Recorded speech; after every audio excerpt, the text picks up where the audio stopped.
What it do, flight crew? FTC. Flight team stand up!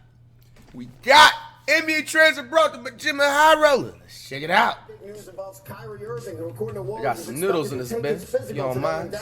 One day after the Nets traded him to the Bro, Mavericks. first of all, because I meant to actually cover it, but we're going to find out because I was going to wait, This GP2 trade is literally on pause because apparently he had an injury and they didn't report it. So that's the short story. So we're going to find out Sunday, you know what I'm saying? So when the time you guys see this, I think it's going to be Sunday because it's technically Sunday right now. It's nighttime. It's 3:06 a.m. when I'm, up, random hour grind reaction is bit. But bro, yeah, that was crazy as heck. So that entire 3-team trade with Wiseman leaving everything like that, that's literally put on hold. So we're gonna find that out. But this entire NBA trade this year has been the craziest I've ever dealt with as an NBA fan since I can remember, to be honest. Deal that ends 4 tumultuous No seasons hype, in Brooklyn. Extra hype. I meant to say, Oh my goodness. It's The been Nets crazy. really just traded Kyrie Irving to the Dallas Mavericks. This is huge. Luka's finally gonna get some help. Kyrie is free.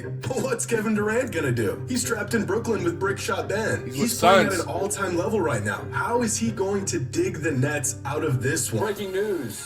The Nets are not, they're no more, at least as Let's make sure. Kevin Durant, bro, he's with the Suns now. headed to Phoenix. Well, that escalated quickly. In a matter of 72 hours, the Nets went from having 2 generational players and real hopes at a title to having Cam Johnson answer triple single himself. The Nets just went from Simmons, the leader legitimate of the Nets, contenders to a full-blown rebuild in literally 3 days. NBA trades are broken, and I don't know if there's a way to fix them. Today's video is sponsored by Durant. Give all my placing is a color code talent with one of the What do you get when you combine an all-time great offensive talent with one of the greatest players of all time with arguably the most skilled player to ever touch a basketball and championship pedigree? You get 7 playoff wins, 2 first-round sweeps, and the biggest disappointment of a team in NBA history. And that's no exaggeration. This Nets team that has quickly came and went over the last 3 seasons is without a doubt the biggest flop of a team I have ever seen. 3 generational talents in their prime, all teaming up in a league that was wide open for any team to rise above. Bro, that's like having Magic Larry and then Hakeem Olajuwon on the same team. It just didn't work out. Rest. And somehow, this trio and then duo fell flat time and time again. The culmination of this ultra-talented 1-2 punch, absolutely nothing at all. I was still reeling myself back in from the shock of the Kyrie Irving trade when news broke that Kevin Durant was being shipped off to the Phoenix Suns. Quite possibly the weirdest part about this 72-hour saga being that the Nets handed over 2 all-time great players for pennies on the dollar. Trading Kyrie Irving is one thing. At the end of the day, I get it. The man didn't want to be there. The writing was on the wall. Gotta get what you can out of the inevitable transaction. But Kevin Durant? KD, the Slim Reaper, you couldn't waterboard me into trading that man. You could dangle me by my ankles off the face of a 10-story building, mob style, and I'd say my prayers before trading away Kevin freaking Durant. But no, instead, the Nets opted to take what they could and decided that now is the time to start a rebuild. What did they get in return for the mega duo of Kevin Durant and Kyrie Irving? Well, let's see. They treated Kevin Durant like he was a scrub. Spencer Dinwiddie, 2 solid players, a guy that doesn't play basketball. Come on, let's be 1,000% realistic, bro. KD is literally our generation Larry Bird, bro. Or actually, a better comparison is our generation's Tracy McGrady. And I hate to honestly admit this because, bro, Tracy McGrady is literally in my top 10 favorite players of all time. Grew up with them watching in the early 2000s. You know what I'm saying? KD's a better version of what T-Mac was supposed to be. T-Mac was supposed to at least last 4 more or 5 more good seasons before he got that, you know what I'm saying, knee injury and everything like that.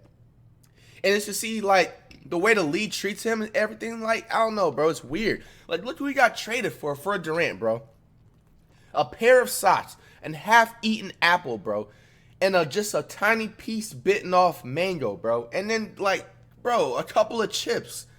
Bro, are we serious, bro? Of, couple 3 first-round picks, 4 first-round picks, and a 2028 pick swap. KD is worth the like they should have gave up Devin Booker. You know what I'm saying? And this on top of that. Like high key, bro. Like just these players, this is like, how is this even fair? And then like even for Kyrie, like bro, like who are these dudes, bro? Like come on, man. These guys literally look like Tuesday LA Fitness players, bro. Sitting up there arguing, taking up the entire game, taking up the entire court, sweating, bragging about their 1997 state championship game that they, you know what I'm saying, almost came close to winning.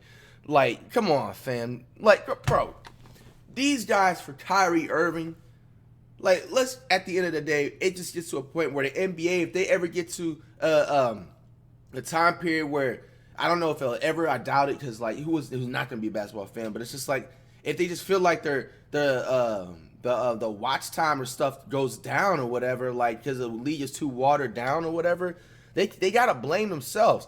Because how are you gonna reject the trade, for example? And I'm gonna always keep talking about it because it was just like the strangest thing. How are you gonna reject the trade all the way back in the day with CP3 in his prime, going to the Lakers? You know what I'm saying, with Kobe in his prime. You know what I'm saying? Like, why is that fair? Why is this fair nowadays versus this? You know, so I don't know. Like, it's just gonna be always what made them get to a decision where like, oh, we're gonna just start being more easier with like letting the trades go, because it didn't even look like there's no way the NBA looked and reviewed this, bro. How are you gonna look, bro? Both of these guys average basically 30 points per game.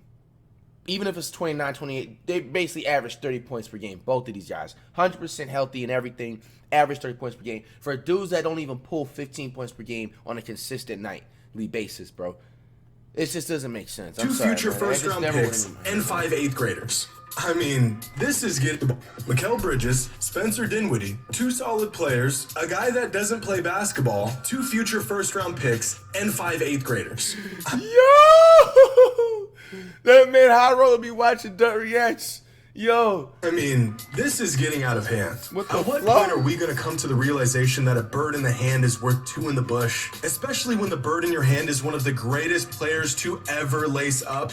I get it. Distressed asset and whatnot. But do you know how rare it is to have a player like Kevin Durant playing for your organization? There are teams that have never, ever had a player like Kyrie Irving or Kevin Durant play for their team. And not only did the Nets get honestly nothing out of these guys, they got little in return for these guys. Now sure, that's a whole lot of picks that very well could become great players in the future. But do you know the odds of drafting a player of Kevin Durant's caliber? Well, considering there's maybe 12 guys in the history of basketball that were better than him, I'd say the odds are slim to none. It's the classic 4 quarters for $1 transaction that we are seeing more and more often in today's NBA. In theory, this makes sense. I give you 4 quarters and you give me the $1. We both end up with something different, possibly something that works a bit better for both of us, and we end up with assets of equal value. Bro, like, what if they the Nets end up getting Victor went bananas, dude, because of all those picks that they got? This isn't in theory.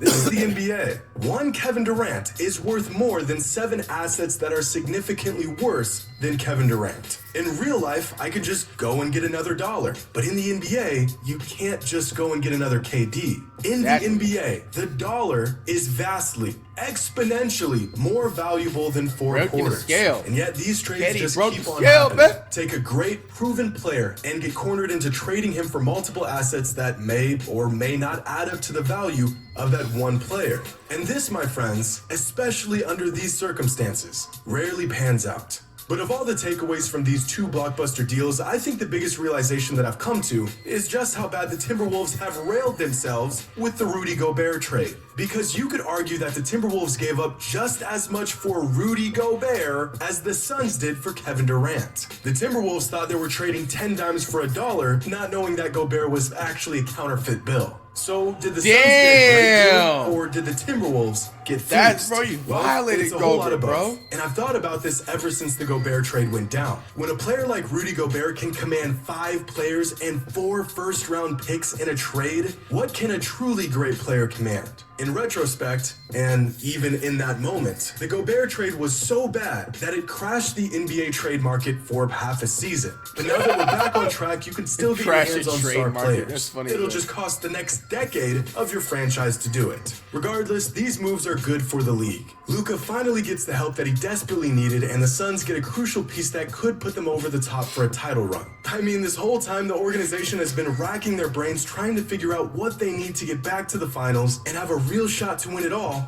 and the answer was staring them in the face all along. Just trade for Kevin Durant. But looking back on the failed experiment that was the Brooklyn Nets, I think the most disappointing part is that we never really got to see the full potential of this duo.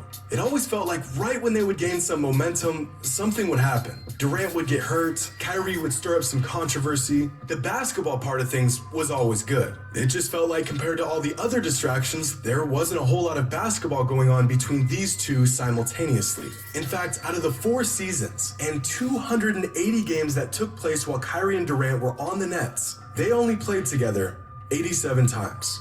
And that is a basketball tragedy. But I'm interested to see how the Suns look with Kevin Durant. I anticipate they'll go on a run here and make a push for the top seed in the West. Come playoffs, if they are healthy, I think they're capable of taking down any team in the conference. And now that the Mavericks have strengthened their backcourt, I am hopeful that Kyrie Irving has been rejuvenated and we can see him and Luka at full strength. Hey, I literally just seen him too. Look through the Rip the highlights. Nets.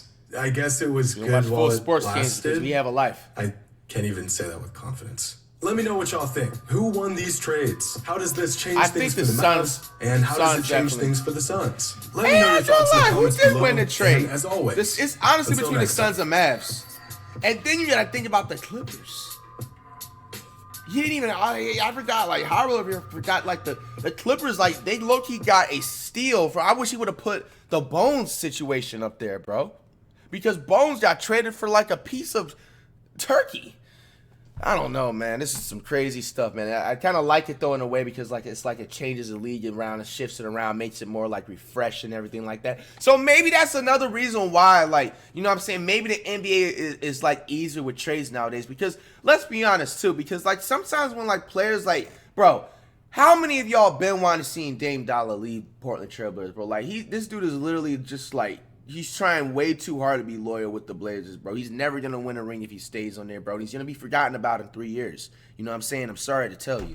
But, if other players basically had Dame Dollar's, like, mindset, which it kind of was back in the day, especially in the early 2000s or just in the league in general or whatever. But, like, people still wanted to get traded. But let's say they had their mindset the entire time. Like, bro, like, it kind of gets boring. Let's be honest with you. Like, you're going to see the same person. Like, I'm not going to lie. Like, that was so refreshing because Iverson, you guys know, is my, second favorite player behind Curry. But Iverson during that early 2000s time was my favorite player. You know what I'm saying? Everything. Like, it got boring seeing him with the crappy team. You know what I'm saying? Everybody that's not Iverson is literally a 65 and under overall. Like, he's there for 7 straight years. And he's just scoring 30, 40, 50-plus games. Yes, that gets exciting. But, bro, at the same time, seeing the same person, same jersey, just, like, failing, you know what I'm saying? It kind of, like, gets so irritating, and like, it can almost get, like, stagnant, too, in the same case, too. So, like, when he got traded to, like, the Nuggets and everything like that, and he was with Carmelo Anthony, which was another all-star superstar, you know what I'm saying? Like, that makes it, like, you want to watch, like, every, like thing of basketball and everything like that. But, obviously, like, nowadays, we don't watch full sports games because we have a life and everything like that. Hey, man, comment down below what you guys think, who won these NBA trades, man. Very, very interesting last couple of weeks into the league.